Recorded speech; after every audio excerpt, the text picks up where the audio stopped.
Happy Sunday. Yeah. Hooray, hooray. Oh, hi.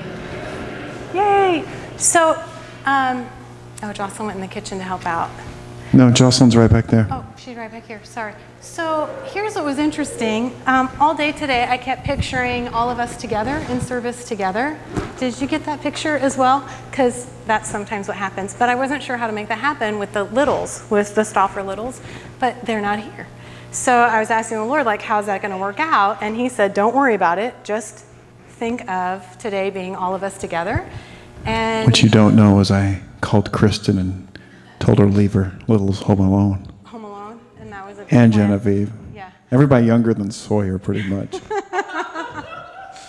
See, I love how God works these things out. So anyway, apparently, so they're not here.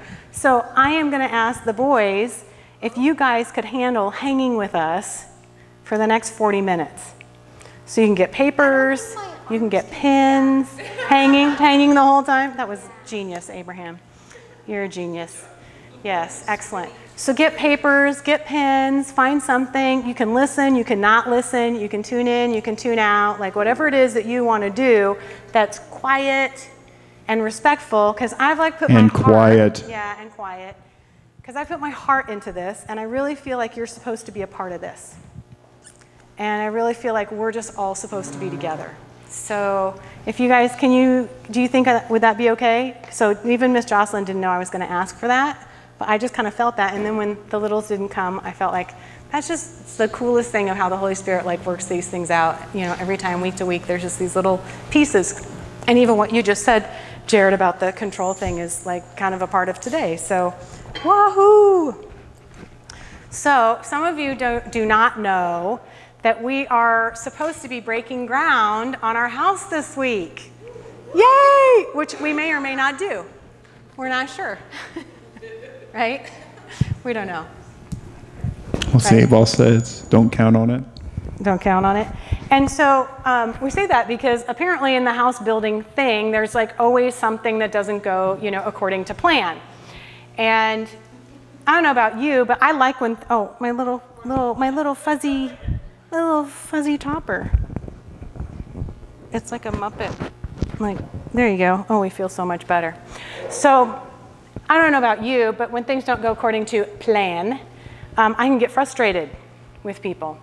And, right? Thank you. And what I have discovered is that I can often fixate on what other people aren't doing rather than spend time doing the things that I already had planned to do. Anyone with me on that? Right? I can find myself procrastinating on somebody else's issues rather than dealing with my own internal issues or the things that I have on my agenda to get done. I can focus on what other people aren't getting done. And so Generally, the issues are related to me.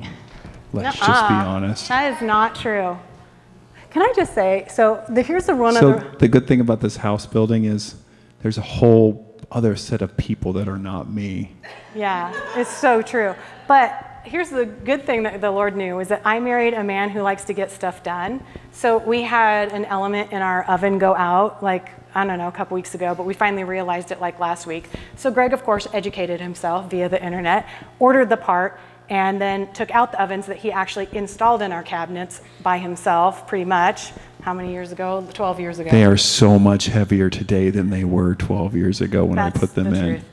And I lifted up the whole things and installed them myself 12 years ago. Yeah, because I was pregnant with Abraham, so there's that. And now I'm getting out jacks and lumber and everything else. Yeah, those ovens. So anyway, so he pulls them out, takes all the pieces apart, removes the thermostat that needs to be removed, removes the back part, puts the top part in. I'm standing there asking if he needs help. He says yes, but he really doesn't because he's a one-man show. Anyway, and I'm standing there just going how fortunate am I? Because that's a big service call, and there's a lot of fees, and then there's upcharges for whatever they want to charge for the part and whatnot. And I'm married to this amazing man who just figures all this stuff out and fixes everything. Mechanical, I know, in our life, right? It's so great. And so not every guy has to be that, but I'm just saying, there's always give and takes. What? Right. Yeah, and there's that. See, either way is good. But this is one of the things that I love. And I was standing there going, I am so glad that he is not words of encouragement love language. Like, I'm words of encouragement. I've always wanted words of encouragement, but I've discovered a long time ago, you better take the acts of service as the love language, or you're never going to be loved. And so I was just standing in the kitchen. You don't even know this. And I was just like, I am so loved right now. Like, I am so well loved. So it's okay that I don't give you words of encouragement? Sometimes it is.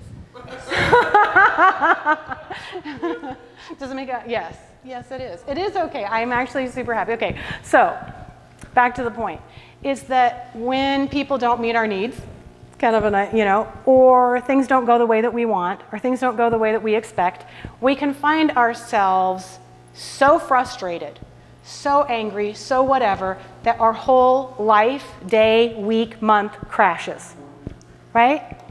And haven't we all experienced that? When things don't go the way that we're wanting, or hoping, or expecting, it can train wreck our whole emotional being. And so the Lord was reminding me of something in the midst of the declarations that we've been doing this month, and I'm hopeful that this will be an encouragement. So how many of you have been participating in the declarations that I have been sending out? Yay, yay, yay. I know, right? Though I have skipped a few days here and there, right. But I try to get them in. Right.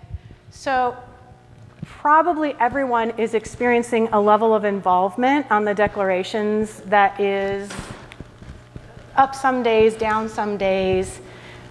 I don't know that anyone would describe it as earth-shattering yet, would they? Does anyone say this experience of partnering in these declarations is earth-shattering yet in your life? What? I said it could be. It could be. Really go after it. Right. That's what I'm realizing. Okay. I have that sense of like. Okay. I'm just not Put the mic. prepared. Put the mic. That's, yes. Okay, so go ahead. When I'm looking at what's in these declarations, I go, wow, if I really believe these, if I really like, yes, Yeah, God. it was really. Right, yeah. That, oh my gosh, like one of the last ones was the Holy Spirit stuff. I can't remember which one it was, but I was just like, man, this is good stuff. Right? And if I really believed it, which I do believe it, but I don't believe it wholeheartedly, I guess. I don't go for it. If I went for it, I would see probably a lot more things. Right. Well, But no guilt. Right. So that's where I'm living, is no guilt about it, 'Cause but yeah, this is good We've stuff. all thought well, I need to believe this, but really what it is I need to become fully convinced. That's it. It's not about an intellectual Thank you. That's better. understanding of who Yeah. God is. It's about becoming fully convinced, because he wants to prove to us that that's who he is. So I was hiking the mountain today, and I was feeling in our community this kind of ambivalence with the declarations. Like this, some of it's up, some of it's down, some of it, that's pretty good, but it's not really rocking our worlds. And I was like, Lord, why is this not rocking our worlds? And he says, because they're not yet understanding, and this is one reason. He might have another reason for you, but this is one of the reasons he gave me. He said, they're not really understanding what these declarations are. These declarations are not them declaring something they already believe. This is them throwing down the gauntlet, challenging me to prove to them that this is who I am. That's what these declarations are for, is to go, Lord, I double dog dare you to prove to me that this is who you are for me, that this is who you are in this city, that this is who you are in the earth. And I'm going to declare it because it's who you say you are, but I want to become fully convinced. Right? So would you put up fully convinced? Because that's what he wants to do, is invite us in to the place of challenge where we go, I have not seen you be my youth restored. I have not seen you be life in my cells. I have not experienced this fresh breeze, this fresh wind, of restoration. Or I haven't felt the presence of you, Holy Spirit, alive in me, talking to me, loving me, encouraging me in, 3 weeks. Or 2 months, or ever. These declarations are I double dog dare you to prove to me that this is who you are. Because this is who you say you are. This is historically, throughout these scriptures, who you say you are, who you have revealed yourself to be, and I am calling it forth in my life. But we get pushback, right, in our lives. We get a little bit like, oh, well, oh, the other text, I'm busy, I'm whatever, and we get pushed out of these things, right? And we're going to get maybe even a feeling of frustration with the Lord, like, why aren't you being these things for me, right? Why aren't you being these things? And so there is this pushback in our lives, right? I mean, am I the only one who gets the pushback to be like, who cares, whatever, I didn't like the way she wrote that one, so, bleh, and I get focused on the 3 that I didn't like instead of the 2 that were written phenomenally well, right? Thank you. Okay, right? Instead of going, well, let me rewrite that and declare that with what let's upgrade it. Why am I not having this inner strength to take the challenge? So, would you put that? Inner strength. And I think that is really kind of the part that God is wanting to develop in us.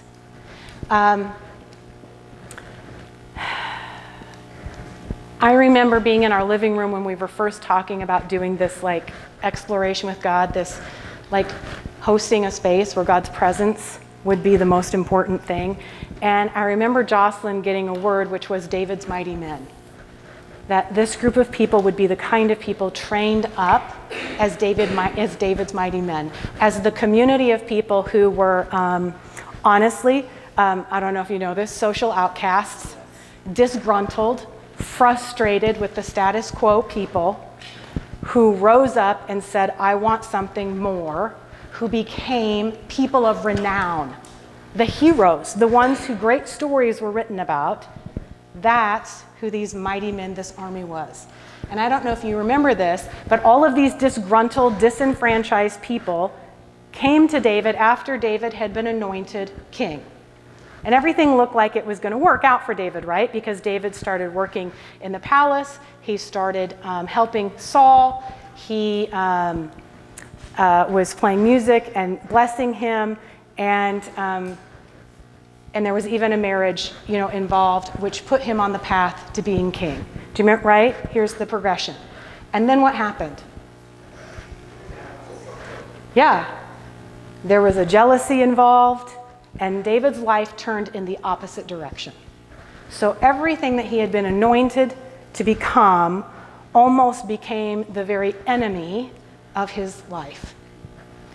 And he was on the run, he was homeless, and he had this group of disbanded, untrained, disgruntled outcasts as his community, while he's running from the very man who he honors and respects as a father.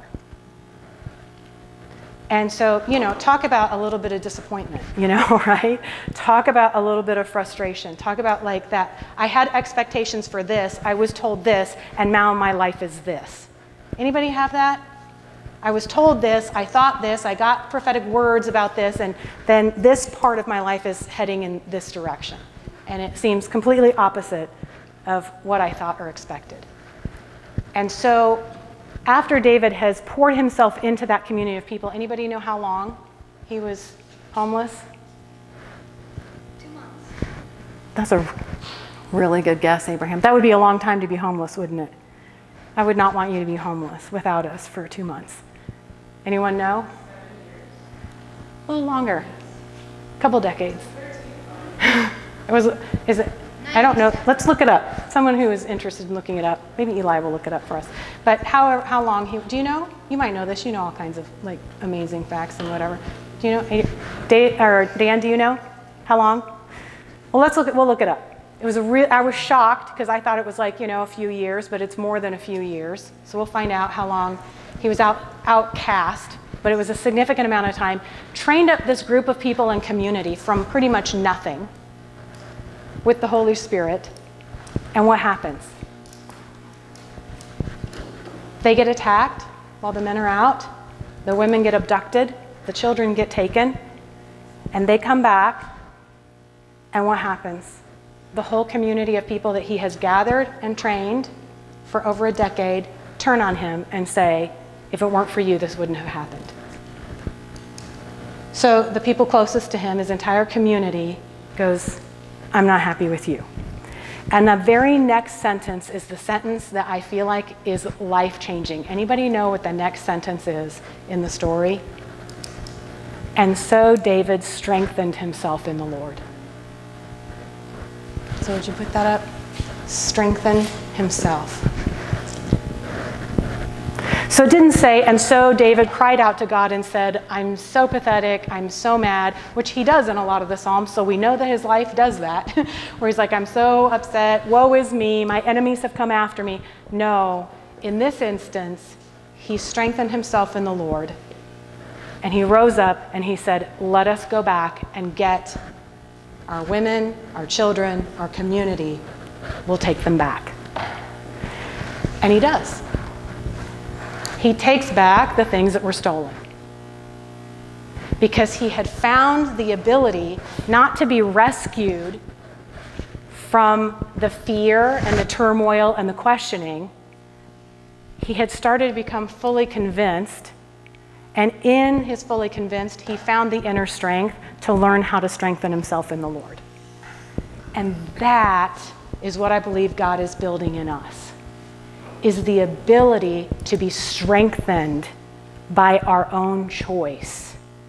Not just to be rescued when the chips are down, but to be strengthened within ourselves when we choose, so that we don't get turned around and heading down a path of despair and hopelessness and frustration and turmoil and procrastination and addiction in order to cope with the anxiety that we're experiencing. But we find within ourselves the ability to strengthen ourselves in the Lord. But that means that we have to look the very things that are challenging us in the face and see them for what they are, which is they are not a part of us, they are against us. So even the own anxiety that we feel, even the hopelessness that we feel, is what's coming against us. It's not coming from us.